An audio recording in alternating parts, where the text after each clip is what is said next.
Hey, this is Carter Faith, and you're listening to Music Row. Welcome to Music Row, a backstage pass to your favorite country artists. Here's your host, Leake. Hey, thanks for coming back to the program. Thanks for all the likes, the shares. Thanks for hitting subscribe on your various apps. It's really chugging along. We continue to grow, and we continue to get requests from great artists to be on the show. My name is Leake. At the Leak Talk, if you want to see videos from some of our guests who are appearing on this program, including today's guest. It's Carter Faith, who is dropping in to have a quick chat with us, talk about her journey and her upcoming release, Cherry Valley, which is set to come early October. Before we get into that, some news. This week, the country music scene is seeing both resilience and reinvention. Ashley McBride, known for her powerhouse vocals and raw storytelling, announced she is doing a vocal rest following a vocal cord injury.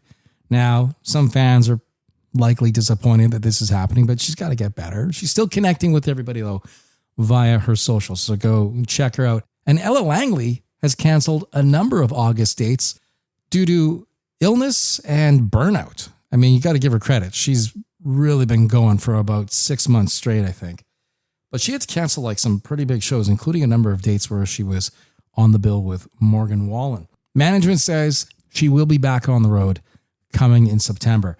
And in contrast to the cancellations, Dallas Smith is doubling down on the live music with a massive 51-date acoustic tour across Canada. This is all inspired by the recent political satire around the idea of Canada as the 51st state.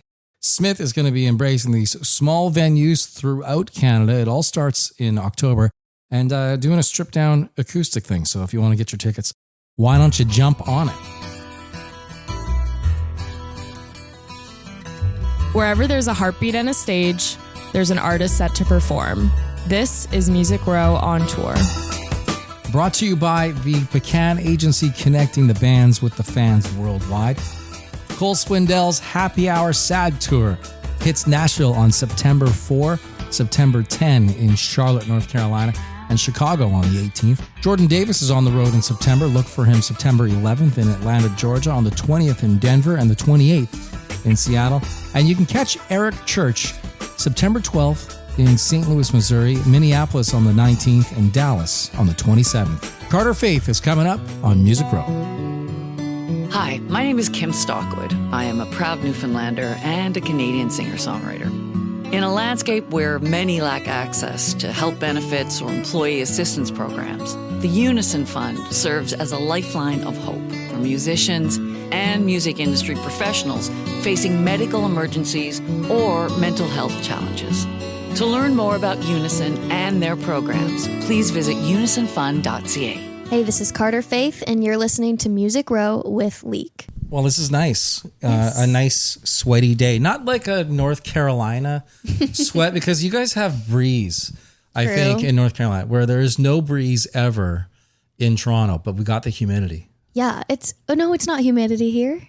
I don't feel it here at all. You know, you've been living in Nashville too long, That's true. if that's the case, right? The air's not as thick. Hey, I was thinking about this. You left school and went straight to Nashville, which means you must have had it in the game plan that Carter was going to go off to Nashville probably when you were in grade 10, grade 11. Like this was in the mindset. Oh, yeah. Did you have to convince anybody that this was a real thing? Because I know grade 10 me, grade 11 me, and whatever was coming out of my mouth was just a load of crap. That's hilarious. I feel like what's weird about my story is that growing up, I was so shy. I hated being on stage. And my parents were actually the people who would be like, no, you have a gift, like get on stage. So they kind of like pushed me to do this, probably more than a lot of parents do. When I decided to go to college for songwriting and move to town, they were like, well, that's not a real thing, is it? But they still supported me, which I'm very lucky for. I'm looking back, I'm like, how the hell did they let me do that? Were you in college at 17? Yeah, I was. Was there a dorm at Belmont? Mm-hmm. I lived in the dorm. And was that for your full thing? Or did you have to leave and then go to online because of COVID? Yeah, we left and went to online, and I like made some lie up so I could live off campus all my other years, because you're supposed to live on campus, but I was writing with people in town, and I just didn't, I don't know, I didn't feel like I was part of the college all the time. I was kind of just there to appease my parents, you know? At least we can say that you are one of the people who have gone to the college, made a success for themselves, but also graduated at the same time, because there's a lot of dropouts. Totally. Much cooler to be a dropout, I feel. I would argue that it may not be. You could wait another year. Yeah. But didn't you do that course fast? Like, wasn't I it did it supposed to be pretty done like fast. 4 years and you did it in 3? I did, because that was the deal with my parents, is they were like, we'll let you do this, but you are going to graduate. And because no one can ever take that away from you. And I got there, and pretty quickly I realized to have a successful career, you have to be in Nashville. So I would stay over the summer and take classes. And that's how I graduated early. So we talked off the top about you being shy and being pushed onto the stage, literally by your family. And you have described yourself, you're a songwriter. Mm-hmm. But I'm guessing this past year and a half has turned you way more into the performer. Totally. Because you're seeing the songs come back to you when you're on stage. Yes. Like people are singing back. What is it like when you go into a country that you've maybe never been into and there's someone there that knows your song? It's got to be like a freak out moment for the first time. I mean, I can't explain it. It's like the craziest drug ever, because I just can't really grasp it in my head, you know? And again, like, I'm shy. I don't, that connection, I don't always feel. And so being on stage, being the person everyone's staring at in that moment and having people respond to it and feel like they're a part of it is really special to me. It's not like they're just staring at you. They're like a part of it. And I can't explain that. It's so crazy. Right. They're a part of the band at that Yes. moment. But when you're in McDonald's and you're standing in line and someone's staring at you, that's when it's weird. That's weird. That doesn't happen to me a lot. And when it does, it's cool, because, you know, if someone comes up to me and recognizes me, it's because they really love my music. And so that's cool. And doesn't happen to me a lot. So I'll talk to them for like a long time. But yeah, being stared at is weird for anyone. Sure. And then you look in your grocery cart and you've got like a plunger and some oranges. You know, you're like, oh, why did you catch me on this day? You're like, not cool. Not on baguette day. Yes. And I don't wear makeup all the time. I'm like, what the hell? Today of all days? Let's talk about the songwriting. When you went to Belmont, you probably had to send them songs. Yeah. Saying that you're a real person or something like that. Those songs from that initial, when you were applying for the school, do you look back at them and go, oh, wow, I definitely needed to go to school? Yes. I literally remember them there, but they were, I think we had to turn 2 in and then maybe a cover. And they're called Ghost and Dizzy, which is hilarious to me, because what do those mean? But I remember writing them and thinking they were the best things I'd written at that point, and that's why I sent them in. And I look back, I could probably sing one of them now, but like, I remember it, but I would be so embarrassed to ever let anyone hear those. Isn't that the funniest thing too? Because you got to quickly ground yourself, because you'll like music. You'll like your song. It's part of you. Yes. You put it out there, and then someone's got to judge it from a different view. Very Not hard. because they don't have your heart and soul into it. Mm-hmm. They're just hearing it for the first time and going, you know that tractor and rake don't rhyme.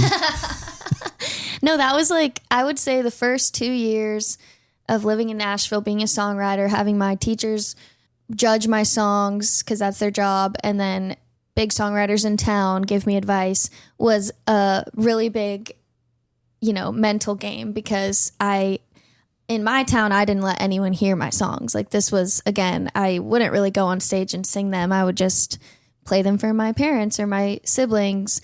And so having people hear them was scary at all. And then giving their opinions, I was like, okay, if I'm going to do this, I have to get some thick skin. So when do you think you got the bug to be that songwriter who was going to give this, your all and make it a career? Because if you're not on stage and you're not doing those things in this small town just outside of Charleston, Charlotte, yeah. Charlotte, you're in a suburb basically of it. Mm-hmm. If you're not playing for people, what was it that made you say, man, I should be writing songs with others? I think it was that there's There came a point in time where I spent every single second of my free time writing or singing in my room on my bedroom floor with my guitar. Did your friends know? They knew, but they would have to beg me to sing for them. I didn't, Okay. Again, I was just that felt so vulnerable to me. And I didn't want to be the singer girl in town. And I don't know why, looking back, but I had that feeling. And so there came a point where I was like, you decide what you want to do with your life, what you want to go to college for. And that's a big deal in the States. And so I had nothing else I wanted to do. And my biggest fear in life always has been living a boring life that I regret. And I just knew I had to take that leap of faith. And I think deep down, I always wanted to be a singer on stage. I just kind of had to get the balls to do it. So you finally get the muster. You're going to go give this a go. What was your stage experiences like growing up? Very, very scared. I would just stand there, sing with my eyes closed. But I always, always, always had people afterwards say nice things to me. And I think I didn't expect that. I kind of expected to be like, okay, I did it. Going home to have lunch now or whatever. And so that always stuck with me because, I think people are honest for the most part when they come up to you or else they would just not come up to you. So that stuck with me. And I just, every time I got on stage, I felt like I was going up a roller coaster, really, like that part where you're freaking out on the way up. And then afterward, I always enjoyed it a little bit more. And so that's what kept me going, I think. So the school that you took, the course at Belmont, it's a business of music. You went in for songwriting, but it's the overall business of music. How much time did they spend on social media in the business of you as an artist? None, actually. Because that seems to be the one thing that is really driving the business of music. Yeah. And I guess, what was that? 2018? It wasn't, TikTok wasn't a thing yet. So they must not have, I bet they do it now. I bet they have TikTok class, whatever, which is wild.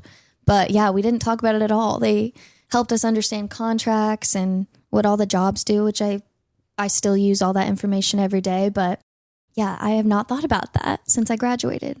I apologize for bringing that up. If it's bringing back any wow. back. But it's interesting. And I bring that up because I know lots of artists who hate that part of the job. Yeah. If they could get rid of one part of their job, it would be social media. And they would just rather, I'm going to write songs, going to record songs, I'm going to play songs. Yes, 100%. That's the way it goes. But you now have to be the driver of the car, the mechanic of the car.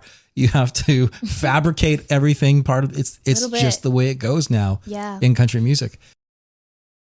I know that you have to drive around a lot for all your touring, and you've had some incredible tours. You're on the road the entire fall. I am. You have dates everywhere with some great support as well. You're playing with Marcus King for a bit. You've got dates in You're going back to Australia? Going back to Australia. Crazy. Second time? Yes, in a year. Never thought that would happen in my life. But I imagine you traveled a little bit as a kid. You got out of state a few times. Yeah, out of state. My sister played competitive soccer, so me and my little brother would be dragged around to all the soccer tournaments, but we really stayed down in the southeast, I imagine though, when you're on the road, when you're with your team, you're on the bus, wherever you are, you're writing down little notes going, oh, that's neat. That's interesting, right? Totally. And and that's where the new album comes from. Yeah, it does. I was thinking about this yesterday because I was just sitting in my hotel room in silence, staring out the window. And I was like, if you're ever looking for me, I'm usually staring out the window, just staring at things. I don't know. I just like to take in the world. Were you like that in school? Where oh yeah, people would be talking to you and they'd be like, hey, yes, Carter, hello, hello. I was how my sister played soccer growing up. I was the girl who everyone's like, where'd she go? And I'm picking daisies or whatever. I could not. I exist in my own brain, I think. Well, how do you introduce yourself to these writers when you're first meeting them? And some of them are very big names. Totally. Number one records all over the place. For them, writing another number one is almost nothing. It's old hat. So what are you saying? How's that introduction go when you first sit into the room? Oh, it is very intimidating because I am a studier of songwriting too. So I know all the songs they've written and I know what I'm hoping to get out of those writes and what I'm trying to learn. And, you know, I've gotten better at it, but even if I'm writing with my two best friends, I'm nervous for that every time, just because I want it to be great and magical. And so when I go in with like a big name artist or songwriter that I've never met before, I prepare, I have so many ideas. I just try to seem legit, I think, because I look like a little girl sometimes, and I just want to make sure they know exactly who I am. And so I tell them my influences and what songs of theirs I love and why. And I don't know. You like a lot of old country. I do, yeah. Like by favorite. Old country, we're saying 60s, 70s, 80s, 90s. 60s, 70s is my favorite for sure. I'm dabbling with the 80s recently. Willie Nelson. Willie Nelson, always. You know, there's a book coming out about Willie Nelson's songs. There's a different, I guess, paragraph or page. That's got to be the longest book ever. Every one of his songs. And it's like 350 songs that he's written. That's crazy. That are out, that we know about. Exactly. Never mind the ones where you're just hanging out, getting high on Willie's bus one night, yes. and he just bangs out 7 more songs. Yes.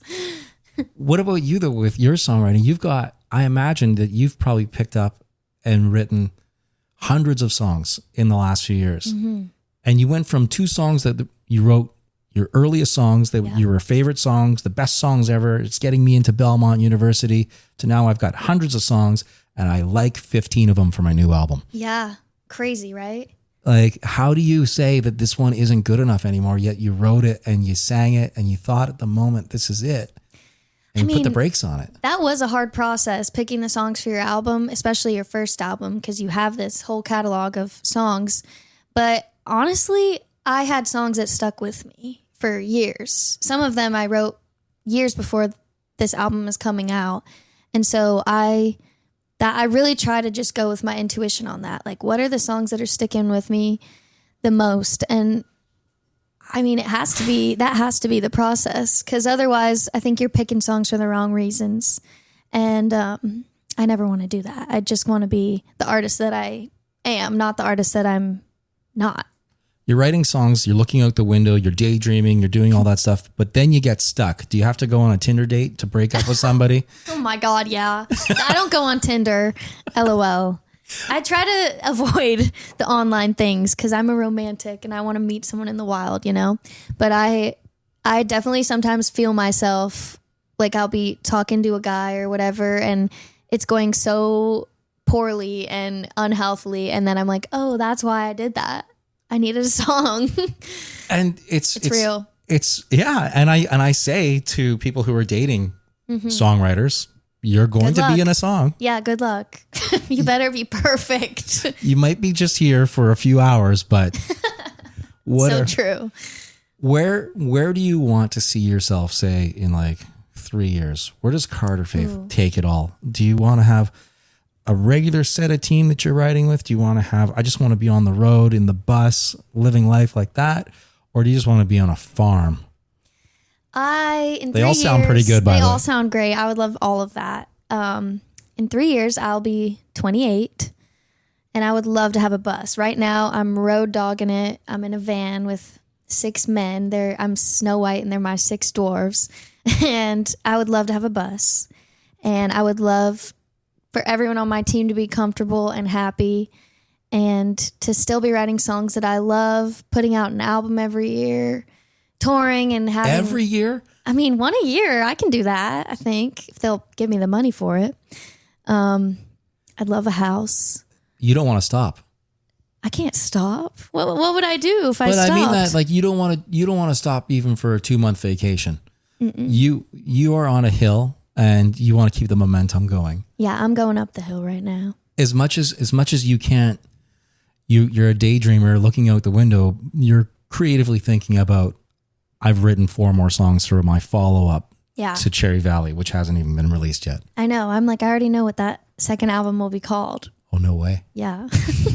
Is it part of a song, or is it?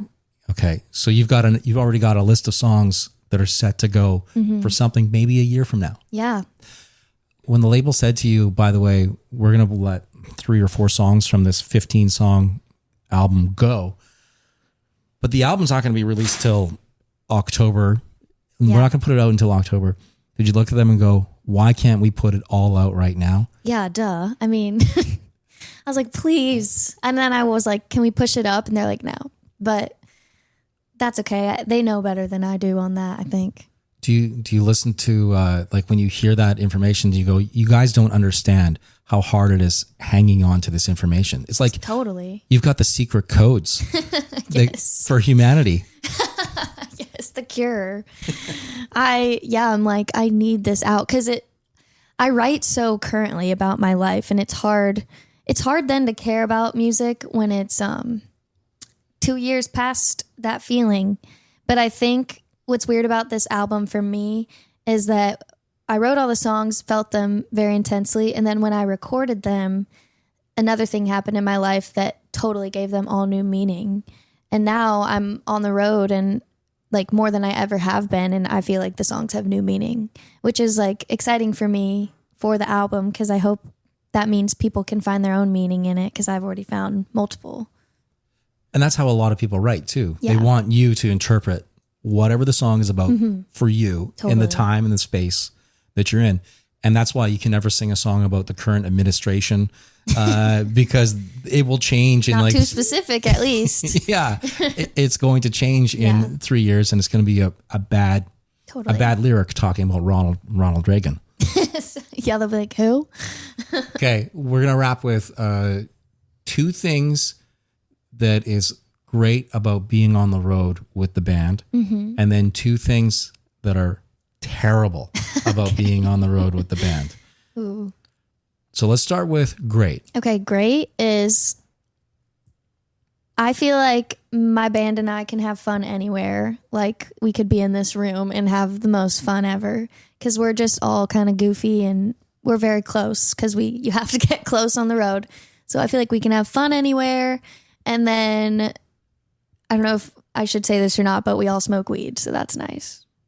Because you can't have a non-weed smoker when you guys are hotboxing down the freeway. No, unless you need a driver. Unless you need a driver. Yeah. Of course. Then that person can take a minute There's off. usually one. Do you have like, the side door, the well of the... Yeah. Is that just full of garbage? Not where I'm sitting. I'm so neurotic about garbage, but yeah, the boys will get out of the van and I'll just like be like, God, I guess this is my job as a woman to clean up after y'all's messes. Well, I don't know if it's your job, but it is amazing what guys can tolerate. It's wild. All right. So maybe that's one of the bad things about being on the road is you're constantly taking care of your space. One bad thing about our green room is at the end of the night, I find about 20 half-drank bottles of water. Pet peeve. I hate that. So annoying. Hate that. I'm like, anyone want it? Y'all better drink this. And what's another one? I feel like I can eat anything. I could eat gas station sushi and be fine. McDonald's, we had that so much growing up. You were born to be an artist, if that's the Yeah. case. I'm like, gas station I'm cool sushi. with that. But these boys, they like nice food. So sometimes that's hard to find in the middle of Iowa. Absolutely. Yeah. I'm sure you've seen some wild gas And stations. they get hangry. So Well, you just keep them fed, keep them watered, gotta keep them fed. and everything's great. New album, Cherry Valley. Congratulations. Thanks, Jeff. Maybe one day it'll finally come out. Yeah, maybe one day. Will October. October ever come? Who knows? That's another album. Yes, so true. That's a good lyric. Thanks for doing this. Thanks, Jay. Follow Music Row on X at Music Row Country, on Instagram at Music Row Official. Music Row is produced by Shed of Dreams.